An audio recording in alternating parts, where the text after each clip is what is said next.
All right, welcome to episode 15 of Entertainment News. We're live, well, not live, but video on Rumble and YouTube. I'd like to thank everybody for joining me. It's an extra episode, of course, of the show that will not be found on all the streaming services. That's for the other amazing things that we do. But here on Rumble and YouTube is where the entertainment episodes show up now. So, lots to cover today. Probably in the description you saw there's a lot of different things that we'll be covering, some movies and some shows. But first, as usual, I like to tear some stuff down, and I'm going to start with the MTV Video Music Awards. Well, why are we going to do that? Well, because I like to go over some of these categories and see how many people I don't know or care about, or what is this? So let's start with, I'm going to skip Best New Artist because I don't know any of these people, and it doesn't really matter because I've never heard a song by any of them. So I'm going to skip the Best New Artist category because they don't matter to me. We're going to skip the Best Group, Song of Summer. Now, we just finished up the summer months, and let's see what kind of songs we have here that we get to discuss. Now there is quite a few. So excuse me as I'm trying to get over here something. But here's some songs for songs of the summer. Beyonce, Cuff It. I think I heard it once. Not good. Billie Eilish, anything by her, terrible. Don't know some of these people. Doja Cat, no. Dua Lipa, nah, always on the radio. Some K-pop stuff. Gunna, no. Luke Combs, Fast Car, well, Tracy Chapman cover. Let's see. Nicki Minaj and Ice Spice, oh god, awful. SZA, awful. Olivia Rodrigo, Vampire, awful. Taylor Swift, everything's awful. Just a couple people I don't know or care about. Yeah, there's really nothing that stands out, and I'll explain later on why.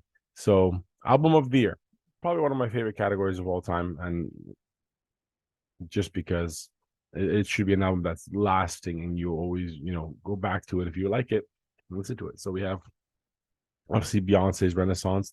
Don't care. Beyonce's music pretty much never been good. Drake and 21 Savage never knew they had an album together, so there's that. Which either way, excuse me, I'm kind of coming down with something. Has anyone ever actually listened to a full Drake album and liked it? Like, I don't know anybody, and I'm Canadian. I don't like anything by Drake. I don't think it's good at all. Metro Boomin, don't know. Miley Cyrus, that one song that's always on the radio, I guess, comes off this album. Endless Summer Vacation, cool. Taylor Swift, every song of that album is on the radio because, paid for and bought. So, and SZA, which I don't give a shit. I'm going to be coughing a lot today, so I apologize ahead of time. Then we have Video of the Year. Do we still do this? MTV plays music videos? So we'll skip this category because it has some dumbass stuff and looks like all the usual suspects. It's like the same people over and over with the same songs all the time. And it's pointless. Now, why do I hate so much what MTV and all these awards here do? Because there's so much money put into these artists, regardless if they're good or not, regardless if the product is good or not, that it just gets shoved at you with millions of dollars of advertising and promotion. But it doesn't have to be good, but it's going to get shoved down your throat and you're going to like it. Okay? Now, turn on your radio.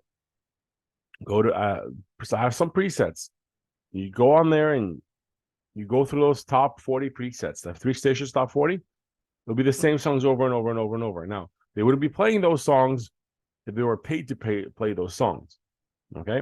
So this is why you have this here is the same ones over and over with for these awards, because that's all they play on the radio.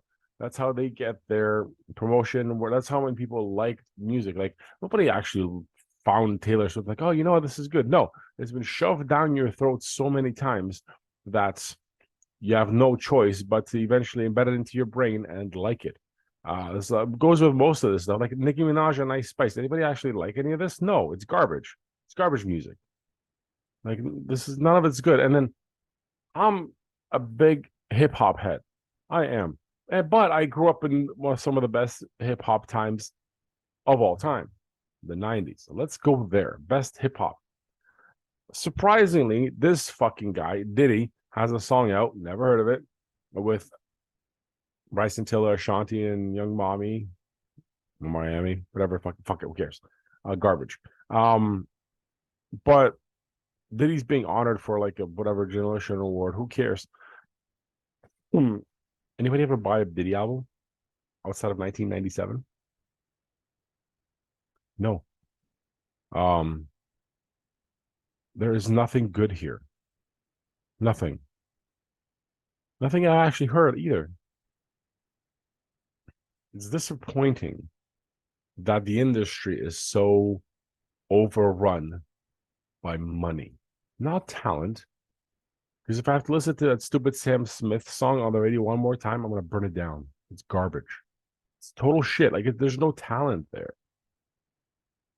and it's sad because there's so many artists in the entertainment business, in the music industry, that are good. The only problem is they don't have the giant budgets to be pushed and be heard.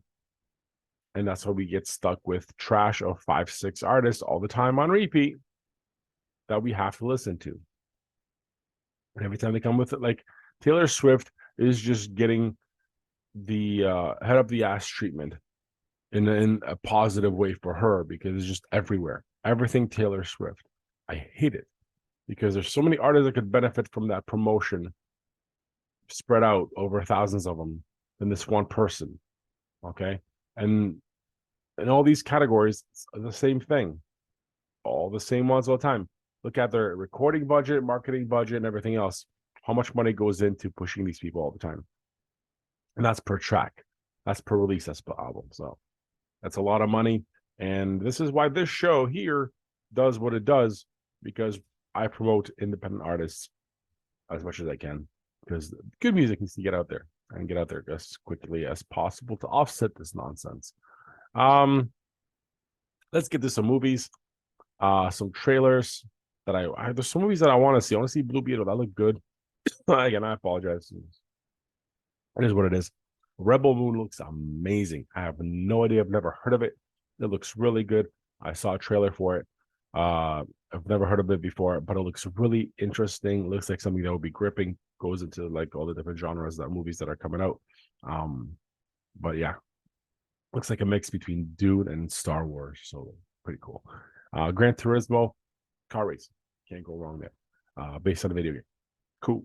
Actually real life events. And named after a video game, car racing. Good stuff. Some movies that I did watch and some shows. Meg 2. Meg 2 was actually kind of fun to watch. Not a movie you're going to dissect on acting or anything else, but it was a fun watch. It was like a Jurassic Park in the water. So it was fun. Just a fun movie to sit and watch. Indiana Jones, the new one, watched that, did not like it. Probably at the very bottom of the Indiana Jones movies. Nothing will ever compare to the trilogy, or even the fourth one was whatever. But this thing just tried too hard. 2.5 hours for that movie should have been about an hour and a half. Storyline, I don't think they had an idea what they were doing. Was not very good. Watched the entire season of Secret Invasion. Kind of decent. I like to see where that fits in to the whole thing. Not cut off on everything, but I saw that and it was okay. It was okay. But what I am watching now, what I am also watching in the middle of watching is American Gladiators documentary on Netflix, and that is very interesting of how everything came together. And I'm going to be watching after I finish this one. I will be watching the Johnny Manziel documentary. That's next, and I'm still trying to finish Quarterbacks, which is also very good. So Netflix has some decent things on it right now, so I will be getting to that. Gaming. Yes, I said gaming. We get to some gaming information because I game, but I only game a limited amount of time. on because I just don't have that much time to game anymore. So I have to be specific about what I game and how much time I dedicate to gaming. And for those that know, Starfield by Bethesda Games Studios has launched very recently, and it's the same company that brought you the rebirth of Fallout and Oblivion and all that cool stuff, and all the other games. Um, that I've never played actually. I played Fallout. I'm a big Fallout guy. So Starfield is one of the biggest games that I've been able to kind of observe and see, and it is huge. It's a huge game, and if you like to build a character and explore and put hours into gaming where you grind out and you like to discover things in adventure games, role playing games, this is one for you. And I've been watching some videos on it because I like to look at some games before I buy them. Again, I only play one game every year or two. So that's why I gave up kind of on Call of Duty, the new one that's coming out. I probably won't be buying it either. Modern Warfare 3. So I think Starfield's gonna be the next one. And yeah, it looks really good. I would definitely check that out. Because if you're a gamer and if you like to play adventure games and exploring games, this is definitely the game. If it's not on your list already, it should be. And I don't know how you would miss it. It's probably the biggest game of the year. Like 5 years anticipating this thing coming out. So that's fantastic. Looking forward to that. Now, if you've made it this far through me coughing a billion times, it's extremely early and I have lots of things to do today, interviews and other stuff. I appreciate it. Make sure you hit that subscribe button. There's some things coming up later this week that will be simultaneous on this channel and all streaming platforms. However you want to consume information. We're going to take a break from the music series for a couple of weeks to kind of get everything together for the rest of the year. So I have interviews for the rest of the year already booked and recorded, and planning all that out. And a little break in between of me talking, hopefully not coughing in your ear as much, and some interesting topics that I think might be of interest. So check out the latest couple episodes that will be coming out next couple of Sundays. Hopefully you'll find it interesting. This week will be more of a personal episode, and next week will be a giant collab that you have to pay attention to because it'll be entertaining. I think it'll be entertaining. There'll be a lot of different podcasters with cool little stories. But we'll check that out when we get there in a couple of weeks. But for now, hope you guys enjoyed Entertainment News episode 15. Again, I apologize for all of this, but there's some stuff that I wanted to kind of go over. Some things I will have reviews on once I see them. And yeah, hopefully that kind of gets you watching or not watching. And if there's anything you guys want me to watch and review, we'll do that. Let me know. Always follow, subscribe. Spotify playlist for the artists that have been on the show. Go check that out on Spotify. Top indie playlist because we want good music. I like the I like the MTV Music Awards. Almost said Much Music Video Awards. What am I talking about? Canada. But yeah, go check that out, and we'll do this again soon.